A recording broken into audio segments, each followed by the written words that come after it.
दोस्तों स्टडी 91 की YouTube channel में आप सभी का बहुत बहुत स्वागत है। दोस्तों आज आप सभी के समक्ष मध्यकालीन भारत के इतिहास में अगली क्लास को लेकर हाजिर हूं, जिसमें आज हम चर्चा करेंगे दोस्तों स्वतंत्र राजवंश में जो जौनपुर में सरकी राजवंश स्थापित हुआ था उसके बारे में चर्चा करने वाले हैं। तो जो लोग जौनपुर के चहेते हैं, क्योंकि मेरा पड़ोसी जिला है, इसलिए मैंने सोचा कि इस पर एक वीडियो तो होना ही चाहिए, जबरदस्त वीडियो और आसपास की बातें और बहुत सारे ऐसे सवालों को मैं बताऊंगा जो आप सभी नहीं जानते होंगे। जी हाँ दोस्तों, खैर आइए बातचीत करते हैं दोस्तों मध्यकालीन भारत के इतिहास की। और याद रखें दोस्तों, आज हमारा 62वां दिन है, ठीक है। लगातार 61 दिनों की क्लास पूरी हो चुकी, 62वें दिन की क्लास आपके सामने है। क्वेश्चन नंबर 1831 से लेकर 1860 तक के सवालों को हल करने चल रहे हैं। बहुत जल्द आपके 2000 बेहतरीन सवाल हो जाएंगे। शुरुआत के 45 लेक्चर प्राचीन इतिहास से संबंधित है और उसके बाद शुरू हुआ दोस्तों मध्यकालीन भारत का इतिहास। तो उसी के अंतर्गत दोस्तों हम लोग पढ़ रहे हैं कि इसके बारे में स्वतंत्र राज्यों के उदय के बारे में, जिसमें आज हम पढ़ेंगे जौनपुर। और जौनपुर में स्थापित था दोस्तों कौन सा वंश चलता था? सरकी राजवंश चलता था। जौनपुर एक छोटा सा जिला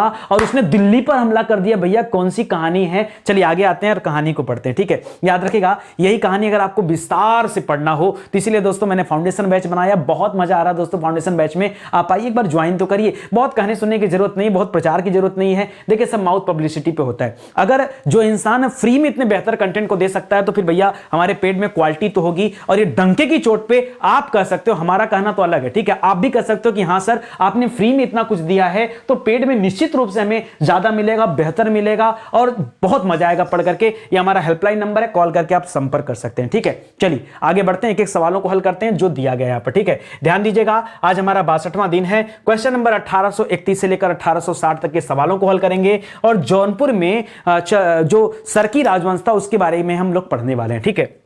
पहला सर, जौनपुर शहर की स्थापना किस तुगलक शासक ने की? किस तुगलक शासक ने दोस्तों की जौनपुर शहर की स्थापना? तो लोगों को लगता है इसके पहले जौनपुर था ही नहीं। आज अभी तो इसको पढ़ लीजिए, थोड़ा सा आप क्लास के रिदम को बनने दीजिए और फिर मैं बताऊंगा जौनपुर का वो इतिहास ना जो शायद जौनपुर में जन्म ले रहे लोगों को ना पता हो। जी हां दोस्तों, ऐसी ऐसी बातें बताऊंगा। अभी पढ़ लीजिए, पहले इतिहास की बातें करते हैं। पहले ही कंट्रोवर्सी कर दूंगा तो गड़बड़ हो जाएगा, ठीक है। सुनिएगा, इतिहास कहता है कि जौनपुर शहर की स्थापना किसने किया था? तो याद रखेगा यह कहता है कि दोस्तों फिरोज शाह तुगलक ने किया था। किसने किया था दोस्तों? फिरोज शाह तुगलक ने दोस्तों जौनपुर शहर की स्थापना किया था। और यह कहा जाता है दोस्तों इसने अपने चचेरे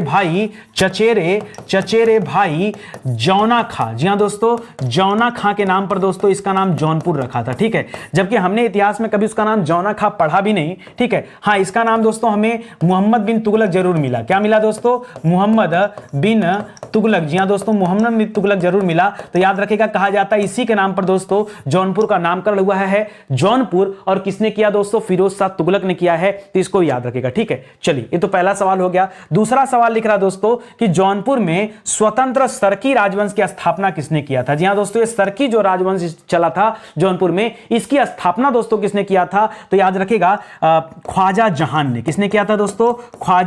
ख्वाजा जहां ने दोस्तों इसकी स्थापना किया था। ये ख्वाजा जहां दोस्तों याद रखेंगे ये पहले तुगलक वंश का दोस्तों एक सूबेदार के रूप में दोस्तों जौनपुर भेजा गया था। इसका पुराना नाम था मलिक सरवर। क्या नाम था दोस्तों? ये ख्वाजा जहां जब गद्दी पर बैठता तब ये नाम धारण करता है ख्वाजा जहां। इसके पहले इसका वास्तविक नाम क्या है?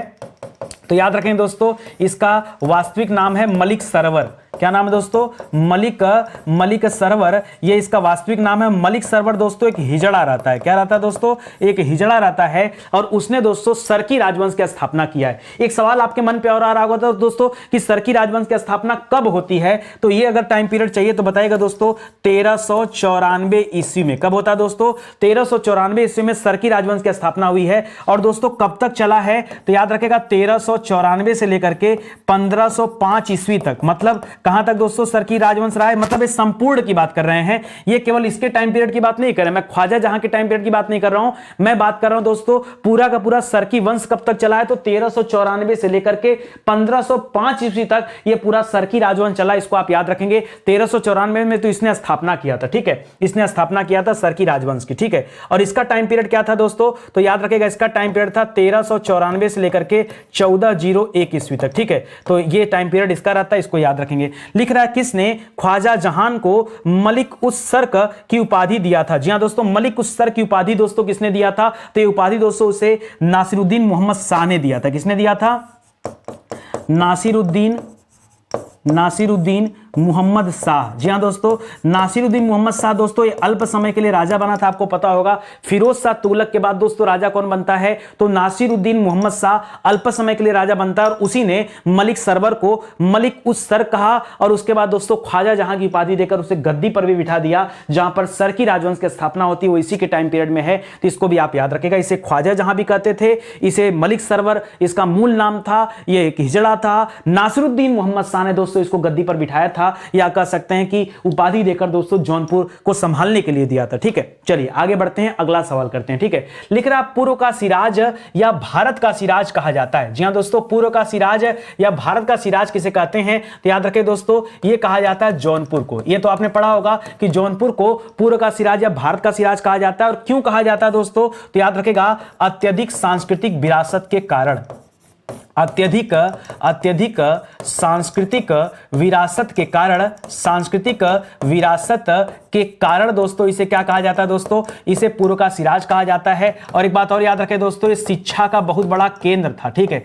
ये क्या था दोस्तों, जौनपुर जो था ये शिक्षा का बहुत बड़ा केंद्र था अपने जमाने में। एक बात याद रखें दोस्तों, यहीं से कौन पढ़ा था दोस्तों, यहां से पढ़ाई किया था शेर शाह सूरी ने। किसने पढ़ाई किया था, शेर शाह सूरी यहीं का स्टूडेंट था। ठीक है, अरे सर ये तो आप ऐसा ऐसा इतिहास की बातें बताते हैं ना कि किताब में हमको पता ही नहीं चलता है। ठीक है, नहीं पता चलेगा, मेहनत करिए सब पता चलेगा। स्टडी 91 में आइए, हम तो फ्री के कंटेंट को दे रहे हैं दोस्तों, और इसमें देखिए कितना मजा आ रहा है। तो याद रखें दोस्तों, शेर शाह सूरी कहां से पढ़ाई किया था, वो पूर्व का सिराज दिल्ली से दोस्तों, सॉरी जौनपुर से पढ़ा था। इसको आप याद रखेंगे। ठीक है, ये आपके लिए इंपॉर्टेंट सवाल हो गया। अच्छा एक चीज और दोस्तों देखिए, मलिक सरवर का, अच्छा पूर्व का सिराज दोस्तों किसे कहा जाता था, याद रखेगा दोस्तों, एक मलिक सरवर को भी दोस्तों, मलिक सरवर जो ख्वाजा जहां था दोस्तों, इसको भी दोस्तों पूर्व का सिराज उपाधि दिया गया था, वो भी याद रखेगा। उसी के उपाधि से तो दोस्तों यहां उपाधि प्रचलित होता है। खैर अभी नहीं, अभी दोस्तों ये नाम मत रखिए, आगे दोस्तों आएगा। ठीक है, लिख रहा मलिक सरवर का उत्तराधिकारी कौन था, इसी के समय में दोस्तों जौनपुर चमक उठा। कौन था उत्तराधिकारी,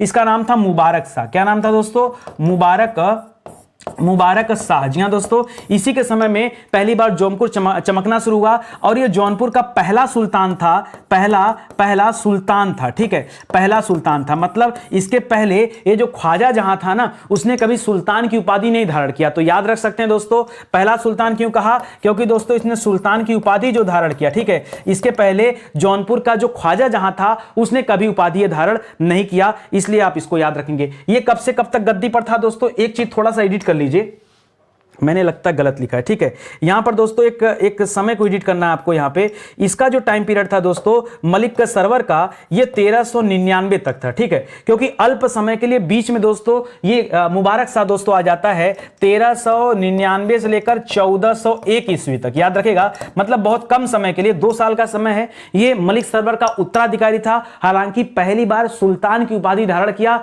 लेकिन बहुत लंबे समय तक चला नहीं। 1401 में इसका विकेट गिर गया। ठीक है, चल नहीं पाया, इसको याद रखेगा। लिख रहा सरकी शैली का जन्म किसके शासन काल में हुआ था। सरकी शैली दोस्तों ये क्या थी, सरकी शैली देखिए, सरकी राजवंश तो आपने पढ़ लिया। सरकी शैली क्या थी, तो दोस्तों उस जमाने में जो मस्जिदें बनती थी उनकी अपनी एक खास स्टाइल होती थी, उसी खास स्टाइल को हम सरकी शैली का नाम देते हैं। जी हां दोस्तों, मस्जिदों के बनाने की या मदरसों के बनाने की जो खास स्टाइल होती थी उसी को हम सरकी शैली कहते थे। और इसका जन्म याद रखेगा इब्राहिम शाह के समय में हुआ है। किसके समय में दोस्तों, इब्राहिम शाह के समय में हुआ है। जो मुबारक शाह के बाद दोस्तों गद्दी पर बैठता है इब्राहिम शाह, इसको याद रखेगा। ठीक है, इसका समय लंबा चला दोस्तों, ये 1401 में आया और 1401 से लेकर के 1440 ईस्वी तक दोस्तों ये गद्दी पर रहा, इसको याद रखेगा। ठीक है, ये कौन था दोस्तों, तो ये मुबारक शाह का छोटा भाई था। कौन था दोस्तों, यह मुबारक शाह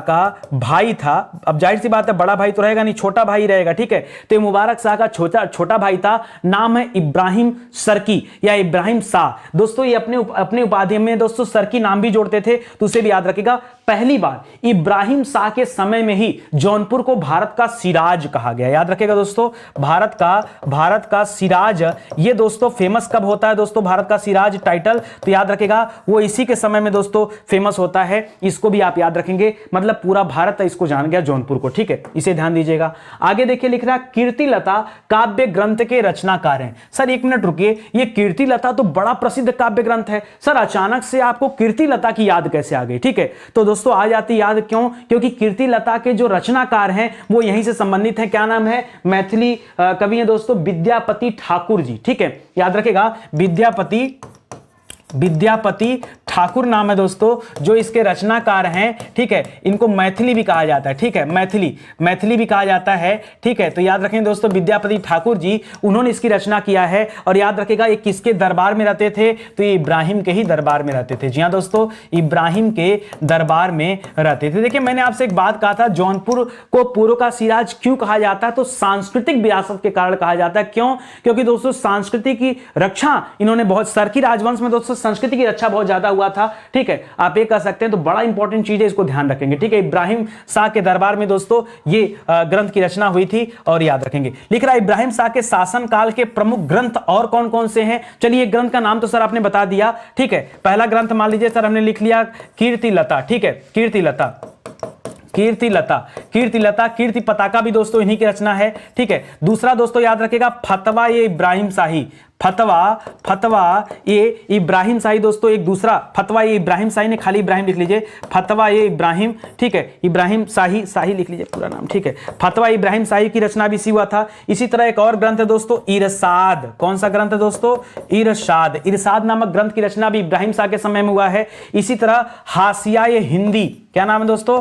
हाशियाह ए हिंदी दोस्तों, ये सभी प्रमुख ग्रंथ हैं जिनकी रचना इब्राहिम शाह के समय में हुई है। पहला राजा कौन था? मलिक सरवर था, ख्वाजा जहां के नाम से गद्दी पर बैठा था, वो कभी सुल्तान नहीं बना। दूसरा कौन था? मुबारक शाह था दोस्तों, ये गद्दी पर बैठता और पहली बार सुल्तान की उपाधि धारण करता है, लेकिन वैलिडिटी 2 साल, ठीक है। तीसरे नंबर पर आता है इब्राहिम शाह, 1401 से लेकर 1440 तक गद्दी पर बैठता है और इसी के समय में जौनपुर फलना फूलना शुरू होता है।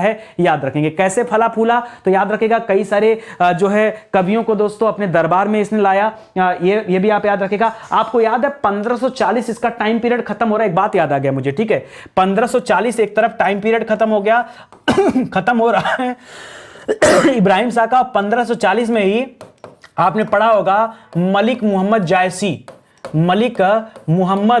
जायसी के बारे में दोस्तों, किन्होंने पद्मावत ग्रंथ की रचना किया था। किसकी रचना किया था दोस्तों? पद्मावत ग्रंथ की रचना किया था, पद्मावत, ठीक है। और पद्मावत ग्रंथ में 1303 में जो चित्तौड़ पर हमला किया था अलाउद्दीन खिलजी ने और लड़ाई लड़ा था रावल राणा रतन सिंह के साथ दोस्तों, उस लड़ाई का वर्णन है जहां रानी पद्मावती की बात आती है जिन्होंने जौहर का पालन किया था दोस्तों, मैं उन्हीं की बात कर रहा हूं। वो उनका वर्णन दोस्तों इस किताब में मिलता है। 1540 में मलिक मोहम्मद जायसी ने पद्मावत की रचना किया है और ये 1540 में क्या है दोस्तों? इब्राहिम शाह का समय है। सर ये रहते कहां थे? तो दोस्तों इन्हीं के दरबार में थे, ये सरकी राजवंश के दरबार में ही रहते थे दोस्तों, याद रखेगा। और जौनपुर के रहने वाले थे। कहां के रहने वाले थे? नहीं पता तो जान जाइए, मलिक मोहम्मद जायसी का घर कहां है? ये जौनपुर में है भैया।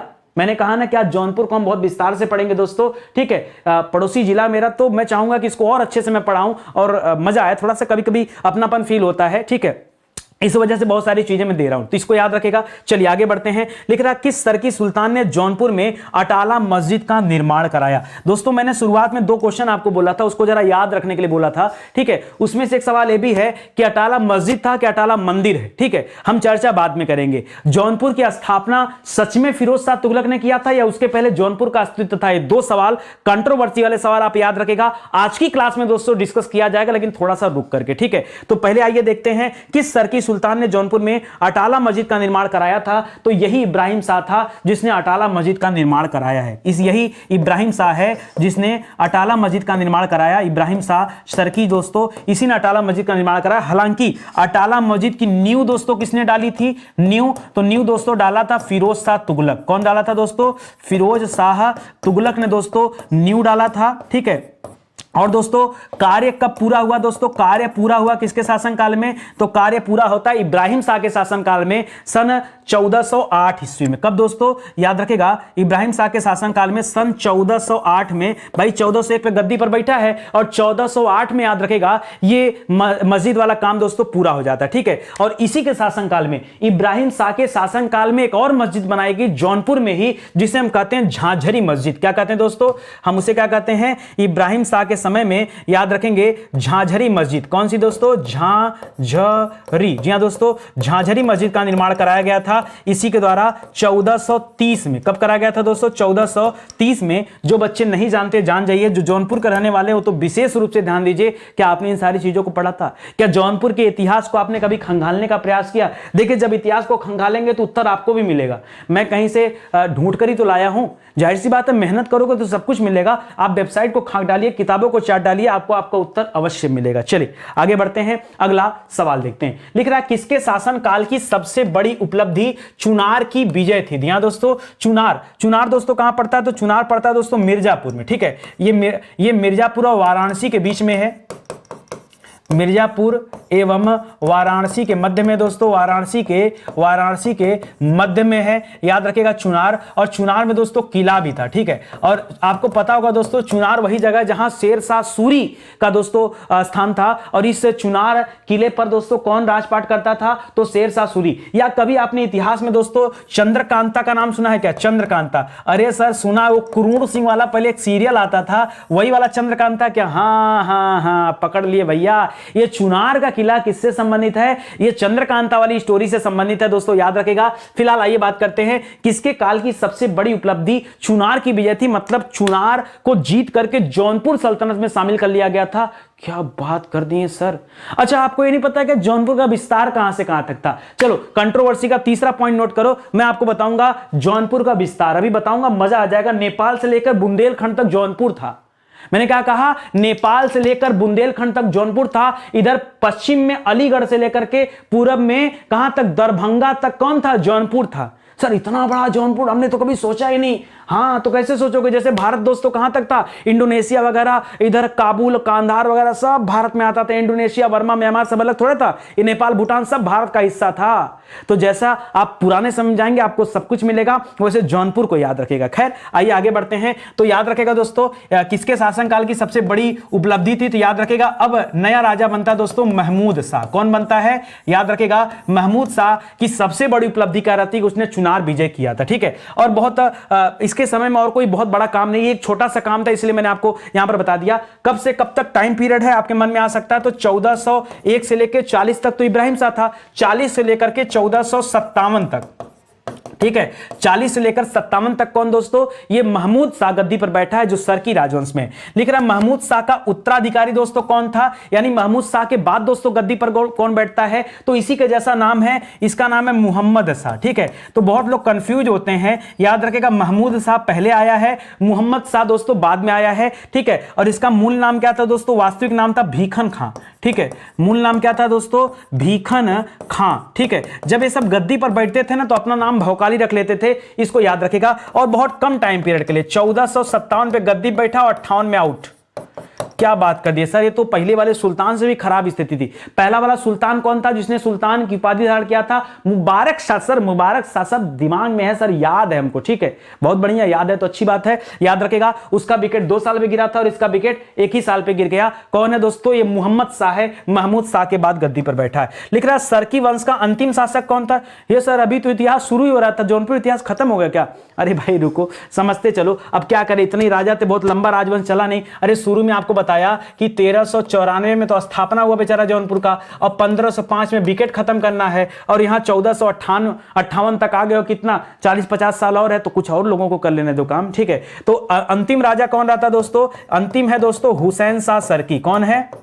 हुसैन शाह सरकी याद रखेगा, ठीक है। ये आपका अंतिम सुल्तान है सरकी राजवंश का, इसको याद रखेगा। और ये कौन है दोस्तों? ये मोहम्मद शाह का पुत्र है। कौन है दोस्तों? मोहम्मद शाह का पुत्र है। सर एक थोड़ी सी बात बता दीजिए, सर ये पता नहीं इसका विकेट एक पे क्यों गिर गया? हत्या कर दिया गया था। क्या कर दिया गया था? हत्या कर दिया गया था, इसीलिए दोस्तों एक पर विकेट गिर गया, ठीक है, इसको समझिएगा। इसके बाद दोस्तों गद्दी पर कौन आता है? तो ये आता है हुसैन शाह सरकी। कौन आता है? हुसैन शाह सरकी। और ये बहुत लंबे समय तक दोस्तों चलेगा गद्दी पर, ठीक है। लिख रहा है हुसैन शाह की सबसे बड़ी जीत क्या थी, ठीक है। तो चलिए देखते हैं। अच्छा एक बात बताइए, पीछे हमने पढ़ाया दोस्तों आपको चुनार विजय। चुनार विजय किसने किया था?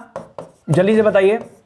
आपने पढ़ा अच्छा चुनार विजय किया था महमूद शाह ने। किसने किया था? महमूद शाह ने। उसी तरह हुसैन शाह ने क्या जीता था? तो हुसैन शाह ने दोस्तों उड़ीसा जीता था। क्या बात कर दी, जौनपुर में रह के उड़ीसा को जीत लिया। अरे उड़ीसा को छोड़ो यार, आप जाओ पश्चिम में ना, ग्वालियर चले जाओ, इसने ग्वालियर को भी जीत लिया था, ठीक है। उड़ीसा और ग्वालियर की जीत किसने किया था? हुसैन शाह ने किया था। सर मान गए, मतलब सरकी राजवंश बड़ा मजबूत था। अरे तभी तो मैंने कहा ये रहते जौनपुर में थे, ये दिल्ली वालों से लड़ाई मोल ले लिए थे।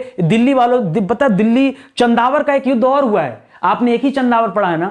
चंदावर का प्रथम युद्ध कब हुआ था? अच्छा तराइन प्रथम द्वितीय आपने पढ़ा कि तराइन का प्रथम युद्ध मोहम्मद गौरी और पृथ्वीराज चौहान तृतीय के बीच में हुआ था 1191 में। तराइन द्वितीय का युद्ध मोहम्मद गौरी पृथ्वीराज चौहान के बीच फिर से हुआ 1192 में। और चंदावर का युद्ध जयचंद और मोहम्मद गौरी के बीच में हुआ था 1194 में। लेकिन क्या किसी ने चंदावर का दूसरे युद्ध के बारे में पढ़ा?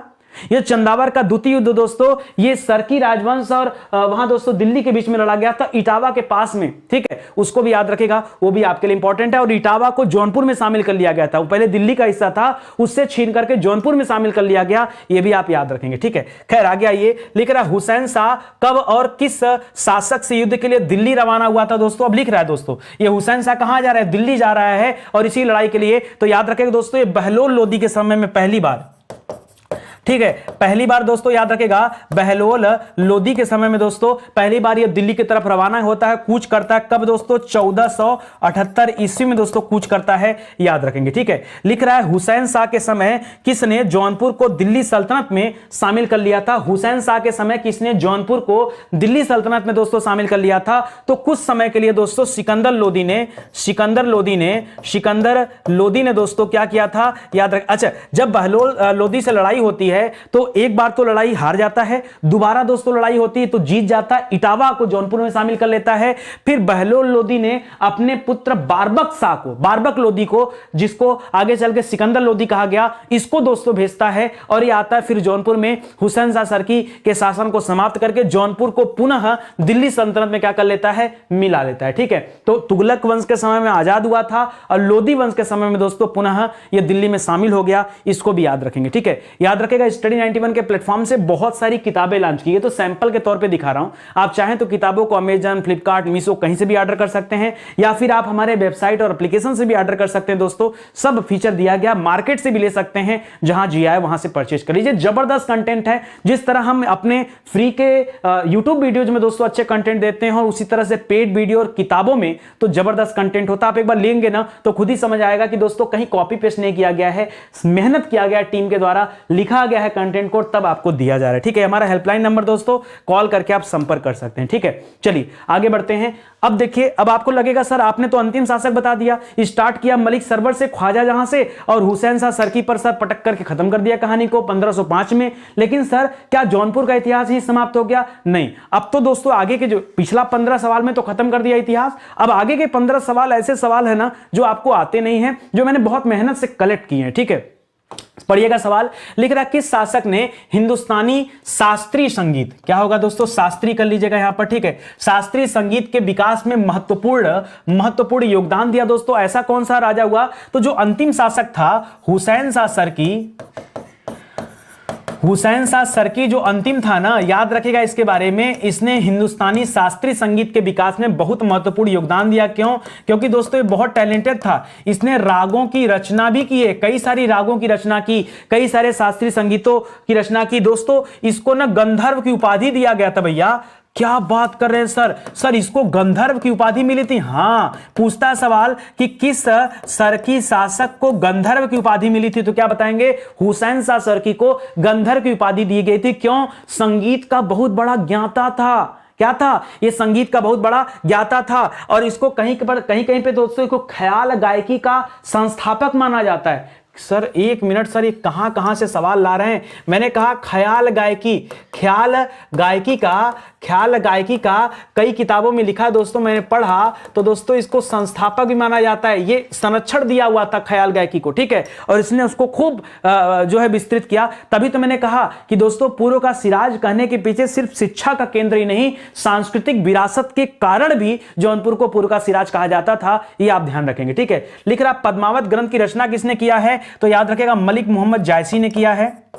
ये आपको पीछे मैं बता चुका हूं, मलिक मोहम्मद जायसी ने पद्मावत ग्रंथ की रचना किया है। कब किया था दोस्तों, तो 1540 में किया था। और किसके समय में दोस्तों, तो याद रखेगा इब्राहिम शाह के समय में। किसके समय में, इब्राहिम शाह के समय में किया था, याद रखेगा। और इनका जन्म कहां हुआ था दोस्तों, तो इनका जन्म हुआ था जौनपुर में। ये जौनपुर के ही रहने वाले थे, ठीक है, याद रखेगा जौनपुर के ही रहने वाले थे, ठीक है। लिख रहा अपनी उन्नति के काल में जौनपुर का विस्तार था। शुरू में बताया ना, तो याद रखेगा दोस्तों, ऐसे ऐसे करके बना दे रहा हूं। उत्तर में दोस्तों याद रखेगा नेपाल से लेकर के, नेपाल की सीमा से लेकर दक्षिण में दोस्तों बुंदेलखंड, ठीक है। पूरब में दोस्तों दरभंगा से लेकर के और पश्चिम में अलीगढ़ तक। कहां तक दोस्तों, अलीगढ़ तक दोस्तों, याद रखेगा। ये पूरा का पूरा जौनपुर का विस्तार था, इसको आप याद रखेंगे, ठीक है। मतलब इतने बड़े क्षेत्र में दोस्तों ये जौनपुर का सरकी राजवंश चलता था। इसे आप ध्यान दीजिएगा, अगर आपको नहीं आता है तो समझे रहिएगा, ठीक है। चलिए आगे बढ़ते हैं, अगला सवाल करते हैं। लिख रहा मध्यकाल में जौनपुर को किस नाम से जाना जाता था।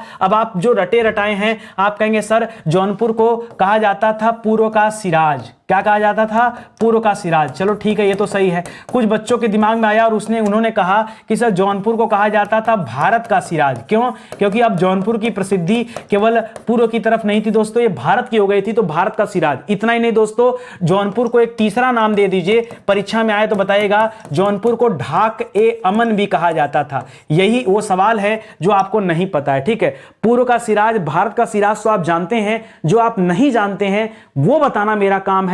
और क्या है, ढाक ए अमन किसे कहते हैं। परीक्षा में कभी सवाल आए तो बहुत सारे बच्चे गलत करेंगे, ठीक है, शायद 99% लोग गलत करेंगे। आप ईमानदारी से कमेंट करके बताइए गलती होगी कि नहीं। यार इतनी अच्छी क्लास पे आप कमेंट भी नहीं करते ना, कभी तारीफ को 2 शब्द ही कह दिया करो यार। चलो, हर चीज के लिए जोश दिलाना पड़ता है। खैर, अपना कर्म करते जाओ, बाकी चिंता छोड़ दो, सब भगवान है, देख रहे हैं, कुछ न कुछ होगा, ठीक है। लिख रहा किस शासक ने मैथिली के प्रसिद्ध कवि विद्यापति ठाकुर को संरक्षण दिया था। मैंने दोस्तों यह भी बताया था आपको कि विद्यापति ठाकुर की रचना का नाम क्या था दोस्तों, इनकी रचना क्या था, तो पीछे हमने पढ़ा था दोस्तों कीर्तिलता। क्या पढ़ा था, कीर्तिलता पढ़ा था।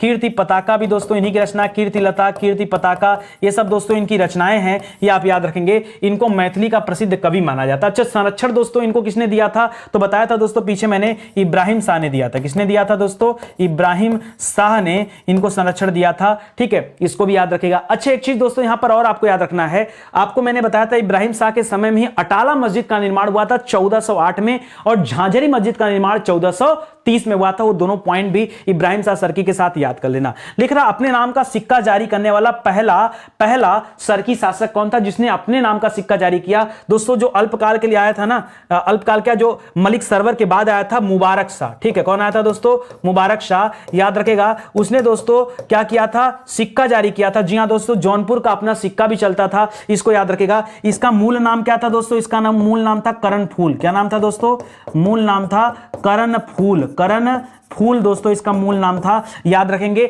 परीक्षा में हो सकता है पूछ ले तो याद रखेगा, ठीक है। यही वो राजा था जिसने सुल्तान की उपाधि धारण किया था। कब दोस्तों, याद रखेगा,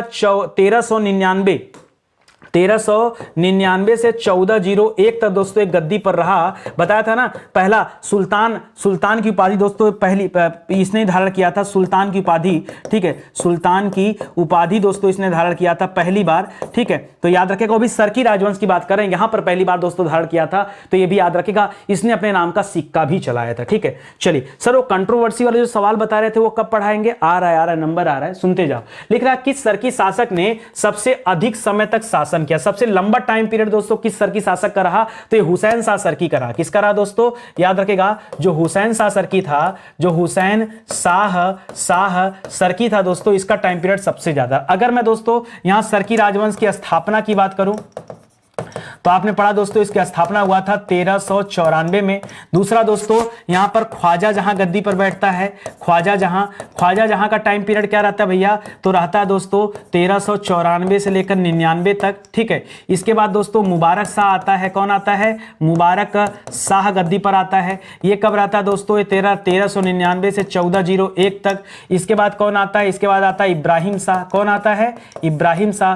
तो इब्राहिम शाह का कब रहता है? 1401 से 1440 तक, ठीक है। इब्राहिम शाह के बाद कौन आता है दोस्तों? तो याद रखेगा महमूद शाह। कौन आता है? महमूद शाह, ठीक है। महमूद शाह आता है दोस्तों 1440 से 1457 तक। महमूद शाह के बाद कौन आता है? मोहम्मद शाह। कौन आता है? मोहम्मद शाह। ये दोस्तों अल्प समय के लिए रहता है, तो 1457 से 58 में, ठीक है। और मोहम्मद शाह के बाद कौन आता है दोस्तों? तो याद रखेगा ये आपका हुसैन शाह सरकी आता है, और ये 1458 से कब तक? 1458 से बैठता है गद्दी पर, 1505 तक दोस्तों गद्दी पर रहता है, आखिरी समय तक, ठीक है। लिख दिया पूरा। खुश हो गए?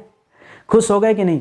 लिख दिया पूरा, रिवाइज कर लो। सब कुछ दिमाग में होना चाहिए यार, ठीक है। सब कुछ दिमाग में होना चाहिए, मजा आ जाता है लिख करके। लिख रहा किस सरकी शासक ने हिंदी ग्रंथों को फारसी भाषा में अनुवाद कराया? पहली बार दोस्तों अनुवाद वाला काम किसने शुरू कराया था? तो याद रखेगा ये अनुवाद का काम दोस्तों इब्राहिम शाह सरकी ने शुरू कराया था। किसने दोस्तों? इब्राहिम शाह सरकी ने दोस्तों ये अनुवाद का काम शुरू कराया था। और इब्राहिम शाह सरकी 1401 से 1440 तक दोस्तों एक गद्दी पर बैठा रहा, याद रखेंगे, ठीक है। अटाला इसी के समय में पूरा हुआ। अटाला का 1408 में पूरा हुआ। और झांझरी मस्जिद दोस्तों इसने बनवाया था, झांझरी मस्जिद, ठीक है। झांझरी मस्जिद ये 1430 में बनवाया था, ठीक है। तो इसको भी याद रखेंगे। चलिए लिख रहा है जामा मस्जिद का निर्माण। आपने दो मस्जिद तो देख लिया जौनपुर में, अटाला मस्जिद और झांझरी मस्जिद। जौनपुर की तीसरी मस्जिद है दोस्तों जामा मस्जिद। लिख रहा है जामा मस्जिद का निर्माण दोस्तों किसने कराया था? तो दोस्तों ये मस्जिद आपका हुसैन शाह सरकी द्वारा बनाया गया था, ठीक है। हुसैन शाह सरकी के द्वारा दोस्तों ये मस्जिद बनाया गया था। कौन सा? जामा मस्जिद बनाया गया था। कब बनाया गया था दोस्तों? तो हुसैन शाह सरकी ने इसे 1470 ईस्वी में दोस्तों बनाया था। इसको याद रखेगा, ठीक है। एक और मस्जिद जौनपुर में है दोस्तों लाल दरवाजा मस्जिद, ठीक है। लाल दरवाजा मस्जिद। सर कितना मस्जिद है जौनपुर में, ठीक है। अब है तो है, याद रखेगा लाल दरवाजा मस्जिद जौनपुर में है। इसका निर्माण दोस्तों महमूद शाह ने कराया था। किसने कराया था? महमूद शाह। और देखिए महमूद शाह के लिए आपने क्या लिखा है? यहां लिखा है 1440 से 1457 ना, इसी बीच में दोस्तों 1450 में याद रखेगा महमूद शाह ने इस लाल दरवाजा मस्जिद का निर्माण कराया है। मैंने आपको सब बता दिया, ठीक है। ये वाला मस्जिद दोस्तों ये इब्राहिम शाह सरकी ने कराया है। इसको निर्माण किसने कराया है? इसका निर्माण इब्राहिम शाह ने कराया है, ठीक है। इब्राहिम शाह ने कराया, सब आपको बता दिया। ये चार प्रमुख मस्जिद है। एक अटाला मस्जिद 1408 में, इसकी नींव फिरोज शाह तुगलक ने रखा था। काम पूरा कराया इब्राहिम शाह सरकी ने 1408 में। इब्राहिम शाह सरकी ने जो दूसरी मस्जिद बनवाया 1430 में झांझरी मस्जिद बनाया। इसके बाद महमूद शाह ने लाल दरवाजा मस्जिद बनाया 1450 में। इसके बाद हुसैन शाह सरकी ने जामा मस्जिद बनाया 1470 में। ये चार प्रमुख मस्जिदें हैं जौनपुर के अंदर। ये आप याद रखिएगा, जो जौनपुर के रहने वाले होंगे उन्हें याद होगा, ठीक है। चलिए आगे बढ़ते हैं, अगला सवाल देखते हैं। लिख रहा है हुसैन शाह सरकी ने किन नए रागों की रचना किया? जी हां दोस्तों, हुसैन शाह सरकी, दोस्तों मैंने आपसे कहा ना, हुसैन शाह सरकी को दोस्तों क्या कहा जाता था? गंधर्व की उपाधि मिली थी। क्या मिली थी दोस्तों? गंधर्व की उपाधि दोस्तों मिली थी। और दोस्तों एक चीज और बताया था, शास्त्रीय संगीत का दोस्तों बहुत बड़ा फैन था, शास्त्रीय संगीत का फैन था, और उसको दोस्तों बहुत ज्यादा उसका विकास भी किया था। इसके अलावा दोस्तों आपको ही बताया था ख्याल गायकी के बारे में। ख्याल गायकी का बहुत बड़ा ये संरक्षक भी था, ठीक है। तो ये भी याद रखेंगे, और इसको कहीं कहीं पर संस्थापक भी कहा गया। अब आइए हम बात करते हैं हुसैन शाह सरकी ने किन नए रागों की रचना किया है। तो उन राग का नाम क्या है? आपने नाम सुना होगा मल्हार श्याम, ठीक है। राग का नाम है दोस्तों, याद रखेगा, मल्हार श्याम राग की रचना किया। इसी तरह से गौर श्याम राग की रचना किया। तो पूछता सवाल कि गौर श्याम, मल्हार श्याम या गोपाल श्याम, दोस्तों ये सब अलग अलग राग हैं, ठीक है। गोपाल श्याम ये सब अलग अलग राग हैं। इनकी रचना दोस्तों किसने किया है? तो याद रखेगा हुसैन शाह सरकी ने किया है। संगीत के प्रति बड़ा जागरूक व्यक्ति था, ठीक है। लेकिन जौनपुर में गोमती नदी पर बना शाही पुल, आप जौनपुर जाएंगे दोस्तों एक शाही पुल का वहां पर निर्माण हुआ है। इस शाही पुल का निर्माण दोस्तों किसने किया? तो आपने पढ़ा होगा दोस्तों लास्ट टाइम, सिकंदर लोदी ने दोस्तों जौनपुर को कहां शामिल कर लिया? दिल्ली सल्तनत में शामिल कर लिया। सिकंदर लोदी के बाद इब्राहिम लोदी आता है। इब्राहिम लोदी पानीपत के प्रथम युद्ध में 1526 में बाबर से पराजित होता है। उसके बाद दोस्तों मुगल वंश आ जाता है। तो बाबर, हुमायूं और फिर अकबर, अकबर का समय आता है तो अकबर ने दोस्तों यहीं पर एक शाही पुल का निर्माण कराया है। कब? तो 1567 से 68 के दौरान। जी हां दोस्तों, अकबर द्वारा 1567 से 68 के दौरान दोस्तों यहां पर दोस्तों एक शाही पुल का निर्माण किया गया। अकबर का एक मुनीम था दोस्तों, मुनीम खां, ठीक है, अकबर का मुनीम खां दोस्तों, उसी के निरीक्षण में दोस्तों ये बन के तैयार हुआ था शाही पुल। इसे भी आप याद रखेगा। जौनपुर जो है दोस्तों एक गोमती नदी के तट पर बसा हुआ है। गोमती नदी पीलीभीत से निकलती है, ठीक है, इसको भी याद रखेगा। लिख रहा अटाला देवी मंदिर का निर्माण किसने करा? देखिए पीछे हमने बताया दोस्तों कि अटाला मस्जिद जो मंदिर था दोस्तों, पहले इसको तोड़ा गया, ठीक है। किसने तोड़वाया था दोस्तों इसको? तो याद रखेगा फिरोज शाह तुगलक ने। किसने तोड़वाया था? फिरोज शाह तुगलक ने दोस्तों इसको तोड़ा और तोड़ करके दोस्तों किसकी नींव डाली है दोस्तों? अटाला मस्जिद की नींव डाली। यहां पर एक मस्जिद की नींव डाली, ठीक है। और उसी का कार्य पूरा हुआ दोस्तों किसके समय में? तो याद रखेगा इब्राहिम शाह के समय में दोस्तों 1408 ईस्वी में इसका कार्य पूरा हुआ, ठीक है। 1408 ईस्वी में इसका कार्य पूरा हुआ। पहले यह अटाला देवी मंदिर के नाम से जाना जाता था और इसका निर्माणकर्ता कौन था? तो याद रखिएगा इसके निर्माणकर्ता का नाम था विजय चंद्र। क्या नाम था दोस्तों? विजय चंद्र। जी हां दोस्तों, विजय चंद्र नाम था। विजय चंद्र दोस्तों कहां के राजा थे? याद रखिएगा कन्नौज के राजा थे। कहां के राजा थे दोस्तों? ये कन्नौज के राजा थे जिन्होंने दोस्तों इस मंदिर का निर्माण कराया था, अटाला देवी मंदिर, और उसी मंदिर को तोड़ करके यहां अटाला मस्जिद का निर्माण कराया गया जौनपुर में। ये आप सही सवाल है, ये असला इतिहास है जो आपसे छिपाया गया है, इसको आप जानिए, ठीक है, इसको आप जानिए। बहुत शानदार सा सवाल है। चलिए आगे बढ़ते हैं। ऐसे कुछ और सवाल मैं आपको बताता हूं जो पढ़ करके आपका दिल खुश हो जाएगा, ठीक है। आगे देखिए, लिख रहा है जौनपुर। जी हां दोस्तों, जौनपुर किस महान ऋषि की तपस्थली थी? ये आप जानते हैं क्या? जौनपुर किस महान ऋषि की तपस्थली थी? ध्यान दीजिएगा दोस्तों, जौनपुर जो था दोस्तों ये जमदग्नि ऋषि की दोस्तों तपस्थली है, ठीक है।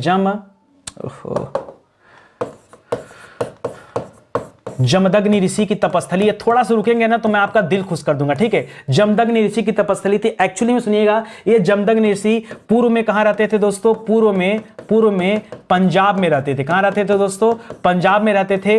पंजाब में दोस्तों एक राक्षस था, पुराने जमाने की बात है ना, तो एक राक्षस था जिसका नाम है सहस्रा, ऐसे लिखेगा सहस्रा, ठीक है, सहस्रा बाहु, ठीक है। सहस्रा बाहु नाम का दोस्तों एक राक्षस हुआ करता था। वो राक्षस का पंजाब में बहुत ज्यादा आतंक था। ध्यान, सहस्रा बाहु नहीं, सहस्रा अर्जुन है यार, मुझको लग रहा है कुछ गलत कर रहा हूं। सहस्रा अर्जुन नाम है दोस्तों। सहस्रा अर्जुन नाम का एक राक्षस था और उसका इस पंजाब में बहुत ज्यादा आतंक था। उसके आतंक से परेशान होकर के जमदग्नि ऋषि कहां चले आए? जौनपुर चले आए। ये जमदग्नि ऋषि कहां पर आ गए दोस्तों? ये जमदग्नि ऋषि जौनपुर में आ गए और जौनपुर में दोस्तों अपनी कुटिया बनाकर रहने लगे, ठीक है। ये कुटिया दोस्तों उन्होंने कहां बनाया था? तो दोस्तों आज भी जौनपुर में जमदग्नि ऋषि का दोस्तों मंदिर स्थित है। ये कुटिया उन्होंने जमैथा गांव में बनाया था। जौनपुर में एक गांव है दोस्तों, जमैथा गांव। कौन सा है? जमैथा गांव। कोई बच्चा होगा जमैथा गांव का तो मुझे एक बार कमेंट जरूर करेगा, ठीक है। मैं आना चाहता हूं, देखना चाहता हूं इस मंदिर को,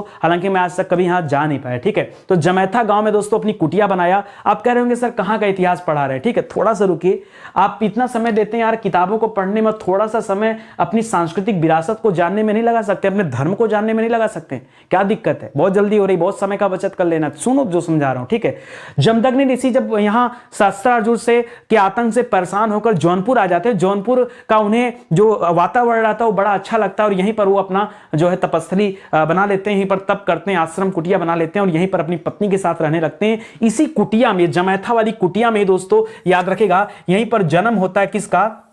ध्यान दीजिएगा, यहीं पर दोस्तों जमैथा वाली कुटिया में ही जन्म होता है भगवान परशुराम का। जी हां दोस्तों, ये परशुराम के पिताजी थे, ठीक है। परशुराम का जन्म होता है, परशुराम के पिताजी थे। और एक समय ऐसा आता है जब सहस्त्र अर्जुन क्या करता है? ढूंढते हुए किसको? जमदग्नि ऋषि को ढूंढते हुए पंजाब से चलकर कहां आ जाता है? जौनपुर आ जाता है और इनकी हत्या कर देता है। किसकी? जमदग्नि ऋषि की हत्या कर देता है। और उसी के बाद यहीं जमैथा से भगवान परशुराम ने क्या किया बताइए? फरसे के हाथ में लेकर कसम खाया कि मैं पूरे पृथ्वी से क्षत्रियों का संहार कर दूंगा, और यहीं से उन्होंने फरसा उठाया था, कसम खाया था। यह दृढ़ प्रतिज्ञा उन्होंने जौनपुर की धरती से लिया था। क्या आप जानते हैं इसके बारे में? यह था हमारा इतिहास। चलिए दूसरा कंट्रोवर्सी का दूसरा सवाल। पहला सवाल अटाला मस्जिद वाला मैंने क्लियर किया, ठीक है, कि अटाला मस्जिद जो आप पढ़ते हैं उसके अलावा आप ये भी जानिए कि कन्नौज के राजा विजय चंद जी ने अटाला देवी मंदिर का निर्माण कराया था। यह जानना भी हमारा फर्ज है, ठीक है। यह आपकी कंट्रोवर्सी का पहला उत्तर था। दूसरा उत्तर याद रखेगा दोस्तों कि जौनपुर कोई ऐसा वैसा जगह नहीं है, यह भृगुवंशी ऋषियों की दोस्तों जगह रहा है, और यहां पर दोस्तों जमदग्नि ऋषि रहते थे। यहां पर भगवान परशुराम की धरती रही है, भगवान परशुराम का जन्म यहां पर हुआ था। यह बहुत बड़ी बात है। यहीं से इन्होंने दोस्तों कसम खाया था कि मैं क्षत्रियों का संहार कर दूंगा, क्योंकि सहस्त्रार्जुन ने इनके पिता की हत्या कर दिया था, ठीक है। तीसरा इंपॉर्टेंट सवाल जो हम पढ़ते हैं कि भैया जौनपुर का नाम पहली बार जौना खां के नाम पर फिरोज शाह तुगलक ने रखा था। क्या रखे हो यार, इसके पहले जौनपुर नहीं था क्या? ये तो वही वाली बात हो गई कि भारत की खोज किसने किया? वास्को डी गामा में। क्यों? 1498 के पहले भारत नहीं था। 1498 के पहले भारत नहीं, 1498 के पहले सरकी वंश था। और बताओ 1498 के पहले सरकी वंश था। और बताओ 1394 में सरकी वंश की स्थापना ख्वाजा जहां ने कर दिया, तो क्या भारत नहीं था? अरे पुर्तगाल से चल करके जो वास्को डी गामा भारत आया था, उसने भारत की खोज नहीं किया, उसने भारत आने वाले जलमार्ग की खोज किया था कि भैया किस रास्ता से भारत जा सकते हैं, उसकी खोज किया था। भारत की खोज थोड़े किया था। उसी तरह से जब आपको यह पढ़ाया जाता है कि जौनपुर की स्थापना किसने किया, अरे जौनपुर का स्थापना नहीं हुआ था, जौनपुर का नाम चेंज कर दिया गया था। भाई स्थापना नाम चेंज में अंतर है, आप समझ रहे हैं बात को? तो जौनपुर की स्थापना नहीं हुआ था, जौनपुर का नाम चेंज कर दिया गया था। वो एक बात अलग है कि मध्यकालीन इतिहास में लोग पढ़ते हैं कि फिरोज शाह तुगलक ने अपने भाई जौना खां के नाम पर दोस्तों जौनपुर की स्थापना किया था। लेकिन दोस्तों जौनपुर का अति प्राचीन नाम भी मिलता है। जौनपुर का नाम इसी ऋषि के नाम पर दोस्तों जमदग्नि पुरम रखा गया था। पहला नाम क्या मिलता है जौनपुर का दोस्तों? याद रखेगा, जमदग्निपुरम। बहुत सारे बच्चे नहीं जानते होंगे, लेकिन जानिए पहला नाम जौनपुर का क्या मिलता है दोस्तों? जमदग्निपुरम मिलता है। मैं यहां पहला दूसरा नहीं बताऊंगा, मैं आपको सीक्वेंस से बताता हूं। तो पहले दोस्तों याद रखेगा, पहला नाम जौनपुर का क्या रहता है दोस्तों? जमदग्निपुरम रहता है। बाद में दोस्तों इसे देवनगरी कहा गया। क्या कहा गया दोस्तों? देवनगरी भी कहा गया। क्या कहा गया दोस्तों? देवनगरी। जौनपुर को दोस्तों देवनगरी भी कहा जाने लगा। जमदग्निपुरम के बाद दोस्तों याद रखेगा देवनगरी कहा जाने लगा। उसके कुछ समय बाद दोस्तों इसको यवनपुर कहा गया। क्या कहा गया दोस्तों? इसको यवनपुर कहा गया। क्यों? क्योंकि यमन जो विदेशी थे दोस्तों वो आकर बसना शुरू हो गए थे। यमन, आपको पता होगा दोस्तों जब आप तत्सम तद्भव पढ़ते हैं तो वहां यश को जस पढ़ते हैं कि नहीं? बोलो हाँ या ना खाली यार। यश को जस पढ़ते हो कि नहीं? तो आप पढ़ते हैं दोस्तों ये जो यवनपुर था, यही य क्या हो गया दोस्तों? यही ज हो गया, और इसी का नाम पड़ा जवनपुर, ठीक है। और इसी जौनपुर से दोस्तों इसको क्या कहा गया? इसी जौनपुर से अपभ्रंश में दोस्तों अवधी भाषा में अवधी का अपभ्रंश हुआ दोस्तों यहां पर, और तब दोस्तों इसे क्या कहा गया? जौनपुर कहा गया। क्या कहा गया दोस्तों? जौनपुर कहा गया। तो ये सारी इतिहास रही, इतिहास की बातें हैं, आप जरा इसको भी याद रखेगा। ये आपका तीसरा उत्तर है। लिख रहा जौनपुर की प्रसिद्ध चौकियां देवी मंदिर, आपने नाम सुना होगा, जो जौनपुर से होंगे उन्हें पता होगा दोस्तों। एक माता का मंदिर यहां पर, जैसे माता विंध्याचल का मंदिर मिर्जापुर में है, उसी तरह से चौकियां देवी मंदिर है दोस्तों। ये चौकियां देवी किसकी कुलदेवी थी? ये कोई प्राचीन मंदिर है दोस्तों। जो कुलदेवी किसकी थी? ये जौनपुर में रहने वाले यादवों की कुलदेवी थी। यादवों की कुल देवी थी, ठीक है, कुल देवी थी। मुझे लगता है जौनपुर में रहने वाले जो यादव होंगे ना, उन्हें भी ये बात शायद न पता होगी कि चौकियां देवी हमारी ही कुल देवी हैं। अब तो सबकी कुल देवी बन चुकी हैं, तो इसे भी आप याद रखेंगे। ये भी आपके लिए इंपॉर्टेंट सवाल है, ठीक है। मुझे लगता है आज के लिए दोस्तों सफिशिएंट सवाल है और मजा आया होगा पढ़ करके, ठीक है। तो जब मेरी इच्छा करता है तो कुछ थोड़ा सा ज्यादा दे देता हूं आपको। खैर ये सब बातें दोस्तों हमारी पेड क्लास की हैं, लेकिन कभी कभी ट्रेलर देना पड़ता है कि आप जानिए, आप आके ज्वाइन करिए, शानदार सी क्लास चल रही वहां पर, ठीक है। दोस्तों बहुत सारे विषय यूट्यूब पर पढ़ा दिए गए हैं, ये उन्हीं का हैंड रिटन नोट्स है जिन्हें आप हमारे वेबसाइट या एप्लीकेशन से परचेज कर सकते हैं। और प्लीज आप लोगों से निवेदन है कि अगर आपको वीडियो अच्छा लगे तो कम से कम वीडियो को शेयर किया करिए। आप लोग शेयर नहीं करते, आप लोग चैनल को सब्सक्राइब तक नहीं किए हैं, और वीडियो को ना आप सीक्वेंस से देखिए। अगर जो बच्चा पहली बार देख रहा है ना, आप पूरा सीक्वेंस से जाके वीडियो देखो। यार आज हमारी 62वीं क्लास है, ठीक है, तो बाकी की 61 क्लास में नितिन सर ने क्या तूफान मचाया है, क्या नया सिखाया है, वो कैसे पता चलेगा आपको? हर क्लास अपने आप में इंपॉर्टेंट है। मौका दीजिए, जुड़िए और देखना शुरू कीजिए, बहुत मजा आएगा, बस इतना विश्वास दिला रहा हूं, ठीक है। चलिए आज की क्लास यहीं समाप्त होती है, मिलते हैं दोस्तों अगले लेक्चर में। तब तक के लिए बहुत बहुत धन्यवाद आपका। जय हिंद, जय Bharat. Thank you so much.